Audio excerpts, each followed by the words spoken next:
dropping in for a rare stream on YouTube. But I wanted to share something that's pretty exciting recently, and it's to do with the pop off on my social media, and not on YouTube, but across mainly the Meta platforms, Facebook, Instagram, and separately TikTok, which nothing to do with Meta, obviously. 13 million views in the last 7 weeks from a relatively small audience. And that's 5.5 years in the making. And surprisingly, or not surprisingly, that LinkedIn and YouTube, less than 10,000 with the same content. Now, why is that interesting? We can talk about that a little bit later. But what it's done is it's sort of broken through a glass ceiling in my mind of what I now believe to be possible in terms of the reach and the impact. Because a lot of the stuff that I talk about, humbly speaking, I get onto some things early, and not the earliest, but I've always been an early adopter. And I've been validated by platforming guests 5 years ago that were relative no names, comparatively speaking, that have just since in the last 12 months gone on the biggest shows in the world. Rogan, Stephen Bartlett's Diary of a CEO, Chris Williamson, Sean Ryan Show, Tucker Carlson, and with subjects that in many cases, I still implement in my own life, and it's really just allowed me to be re-inspired to create more of the stuff that's important to me, content. Because if you don't know what I do, I don't judge you for that, because I'm not a super duper well-known famous guy. But the reason I do what I do is because I want to help people.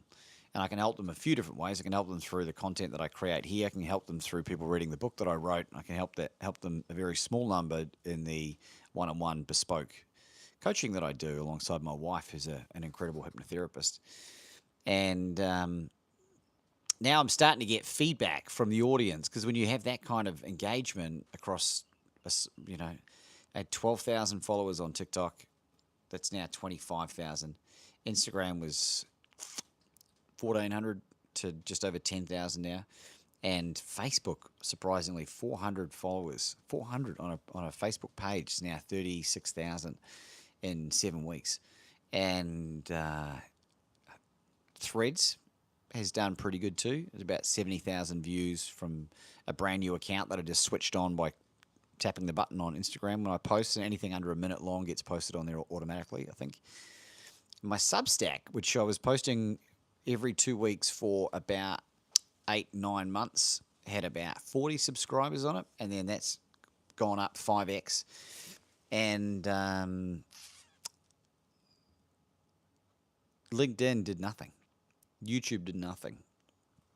They just don't want to share this information around nicotine and stuff that I was sharing with. I don't even want to mention the guy's name because it's probably flagged. But there's a couple of videos on there if you want to go check out my shorts. But the actual interview itself with the guy, they deleted. It's like we're talking about a vegetable here.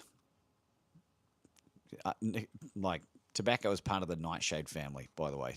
It's like nicotine is in white potato, eggplants, red tomato, and a lot of the nightshade plants. You would have heard about them. If you haven't, check them out, in much smaller amounts than tobacco, of course, but they're still there nonetheless. And once you start to go into the history of why it's significant, relevant, and helping a lot of people with medical issues, you understand why they don't want to promote it. But Meta has, and I think it's got to do with Mark Zuckerberg, who is getting himself healthy and getting his testosterone back.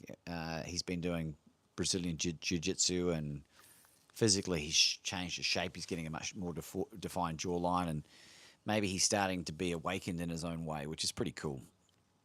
But the demographic on Facebook is like mainly US, about 80%, nearly 60% women, and 60 plus, which is mind-blowing to me. I've always had a thing for the older ladies, and if you read my book, there's a story in there about a 73-year-old erotic novelist, which is pretty funny and true.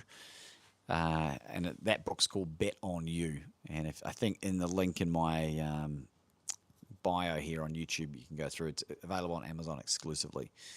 But if you're a content creator and you are beaten down on the world not getting any traction. There's a couple of things that you can do, of course, but you just have to keep going. You just have to never give up. And all of the challenges that I've been through were necessary for this growth. And we're just getting started, We're just getting started. So I don't want to harp on too much longer, but I hope you find that helpful. Have a great day if you're not having one. And if you are, we'll keep up the good work, would you?